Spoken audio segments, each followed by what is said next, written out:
बिस्मिल्लाहिर्रहमानिर्रहीम।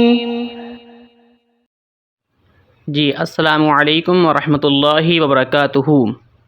जो हमारे न्यू मेंबर्स हैं उनको पहले मैं बता दूं कि इससे पहले जो वीडियो अपलोड की गई थी उसके अंदर बताया गया था कि अगर ख़ाली अलिफ होता है उसके ऊपर ज़बर ज़ेर पेश का कैसे पता लगाते हैं।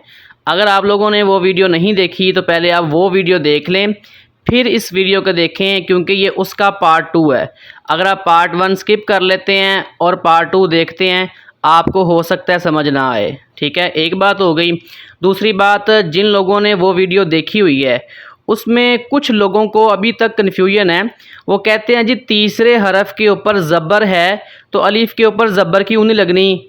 भाई तीसरे हरफ के ऊपर ज़बर हो या ज़ेर हो, अलिफ के नीचे ज़ेर लगनी है। ठीक है, पहली बात सुन लें, अलिफ के बाद लाम आ गई तो अलिफ के ऊपर ज़बर लगनी है।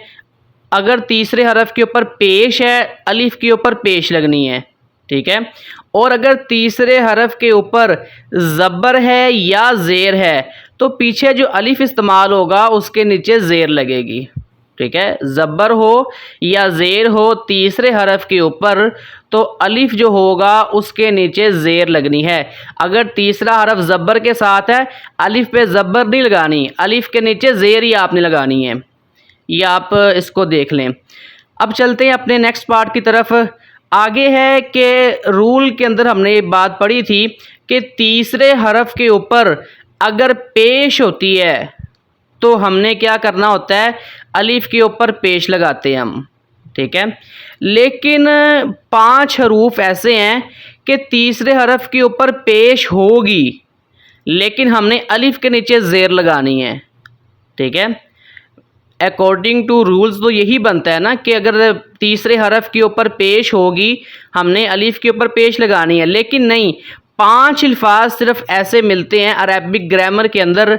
5 अल्फाज ऐसे मिलते हैं कि तीसरे हरफ के ऊपर पेश होगी लेकिन हमने क्या करना है, अलिफ के नीचे ज़ेर लगानी है। अब आप कहेंगे कि जी क्यों, ऐसे क्यों है, वहाँ पे ज़ेर हमने क्यों लगानी है। यहाँ पे देखें आपके सामने एक लफ्ज़ इस्तेमाल हुआ है नाइफ़। नाइफ़ कहते हैं छुरी को। अब अगर मैं कहूँ कि अब इसके स्पेलिंग है KNIFE नाइफ़, क्या मैं के पढ़ रहा हूँ? जब मैं बोलता हूँ तो मैं पढ़ता हूँ नाइफ़, मैं के को साइलेंट कर देता हूँ, ऐसे ही है ना। तो साउंड के अंदर के की आवाज़ नहीं आ रही। क्यों? अगर मैं टीचर से पूछता हूँ तो टीचर कहती है जी के साइलेंट है, आपने लिखना स्पेलिंग के अंदर के लिखना तो लाजमी है लेकिन आपने इसको नाइफ पढ़ना है, के साइलेंट हो जाएगा, के की आवाज़ नहीं आएगी। मैं अगर टीचर से कहता हूँ टीचर क्यों, अगर तो के साइलेंट है तो लिखना क्यों है। ठीक है, अगर के पढ़ना ही नहीं है तो फिर लिखना क्यों है। तो टीचर मुझे बताती है कि ये इंग्लिश ग्रामर का रूल है, के लिखा तो जाता है लेकिन के को पढ़ना नहीं है आपने, के साइलेंट होता है। तो ये इंग्लिश ग्रामर का रूल है। इसी तरह आप आगे देखें, एक और लफ्ज़ है काइट।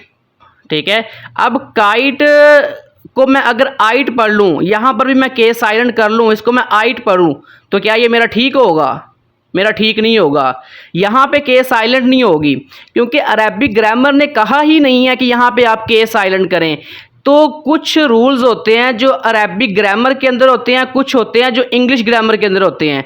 तो इंग्लिश ग्रामर ने कहा ही नहीं है कि काइट का के जो है आप साइलेंट कर लें। ठीक है, नाइफ का कहा है के साइलेंट होगा तो साइलेंट हमें करना पड़ेगा। क्यों? इंग्लिश ग्रामर के रूल्स हैं। इसी तरह same to same Arabic grammar के अंदर ये होता है कि तीसरे हरफ के ऊपर अगर पेश होती है तो अलिफ के ऊपर पेश लगाते हैं, लेकिन 5 अल्फाज के अलावा 5 अल्फाज में ऐसा होगा कि अलिफ के ऊपर हम अलिफ के नीचे ज़ेर लगाएंगे और तीसरे हरफ के ऊपर पेश होगी, यानी कि तीसरे हरफ के ऊपर पेश होगी लेकिन फिर भी हम अलिफ के नीचे ज़ेर लगाते हैं। ठीक है, देखते हैं वो कौन कौन से अल्फाज हैं जिनके तीसरे हरूफ के ऊपर पेश लगी है लेकिन हमने उसको अलिफ के नीचे हम ज़ेर लगाते हैं। जो पहला लफ्ज़ है ना वो है इत्तकू। कॉफ के ऊपर जो है वो पेश है तो हम अलिफ के नीचे ज़ेर लगाते हैं, इत्तकू। ठीक है, इसकी मिसाल मैं आपको ऐसे देता हूँ। एक आयत मिलती है होली कुरान के अंदर, या अय्युहल्लज़ीना आमनुत्तकुल्लाह वक़ूलू क़ौलन सदीदा। अब यहाँ पर देखें, अगर मैं या अय्युहल्लज़ीना आमनु को छोड़ दूँ, अगर मैंने आगे से पढ़ना हो तो फिर मैं क्या करूँगा, अलिफ के नीचे ज़ेर लगाऊँगा, इत्तकुल्लाह वक़ूलू क़ौलन सदीदा। ठीक है, अब पहला हरफ है अलिफ, दूसरा है ता, तीसरा है कॉफ। कॉफ के ऊपर पेश है। अरबिक ग्रामर कहती है ये जो लफ्ज़ है ना इत्तकू, तीसरे हरफ के ऊपर पेश होगी लेकिन आपने अलिफ के नीचे ज़ेर लगानी है।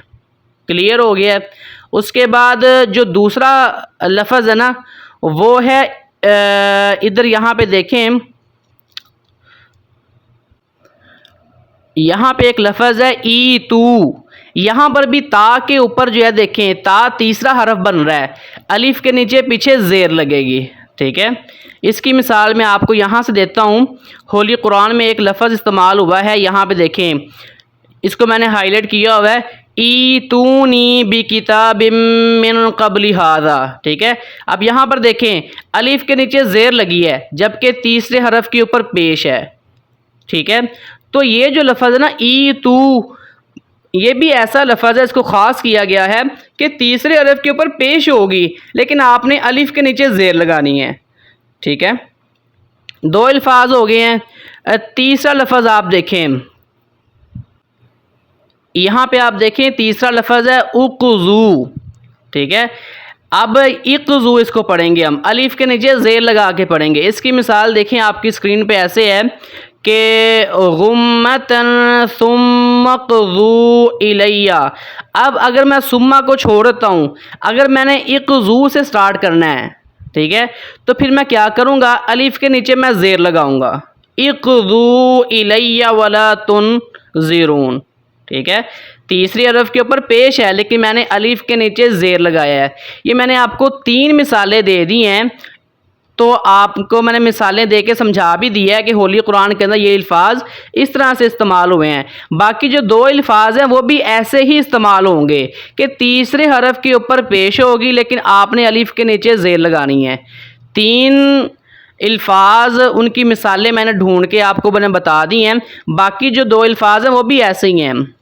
वीडियो लंबी ना हो जाए इसलिए मैं वो आपको नहीं दे रहा, मिसालें वो भी ऐसे ही होंगी। ठीक है, लेकिन मैं आपको बता देता हूँ कि ये 5 अल्फाज जो है वो कौन कौन से हैं, ये आपकी स्क्रीन के ऊपर हैं। लफ्ज़ जो पहला है ना वो है इत्तकू, उसके बाद है इमशू, तीसरा है इब्नू, फिर है इक़ज़ू, फिर है ईतू। ठीक है, ये 5 अल्फाज इनको ख़ास किया है अरबिक ग्रामर ने कि तीसरे हरफ के ऊपर पेश होगी लेकिन अलिफ के नीचे आपने ज़ेर लगा के इसको पढ़ना है। ठीक है, ये अरबिक ग्रामर के रूल्स हैं। उम्मीद करता हूँ आप सबको समझ आ गई होगी। अब इसका कोई थर्ड पार्ट नहीं होगा इंशाल्लाह, ये यहाँ तक ये कंप्लीट हो चुका है। इंशाल्लाह आपको समझ आ गई होगी। और अब मैं क्या करता हूँ, ये जो 5 अल्फाज है ना, इनमें से भी कुछ अल्फाज मैं लिखूँगा आपकी स्क्रीन पे और कुछ दूसरे अल्फाज भी होंगे।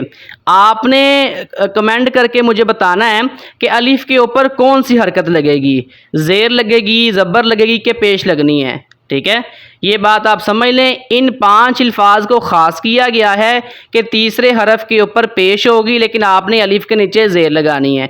एक बात, अलिफ के बाद लाम आ जाएगी, अलिफ के ऊपर ज़बर लगानी है। 2 बातें, अलिफ के बाद यानी कि तीसरा हरफ हम देखेंगे, पहला अलिफ, दूसरा उसके बाद कौन सा हरफ है, फिर तीसरा हरफ देखेंगे। अगर उसके ऊपर पेश है तो अलिफ के ऊपर पेश लगानी है इन 5 अल्फाज के अलावा। उसके बाद अगर तीसरा हरफ ज़बर या ज़ेर के साथ है तो आपने अलिफ के नीचे ज़ेर लगानी है। इस तरह आपने बिल्कुल भी नहीं करना कि तीसरे हरफ के ऊपर ज़बर है तो आप अलिफ के ऊपर ज़बर लगाएं, नहीं।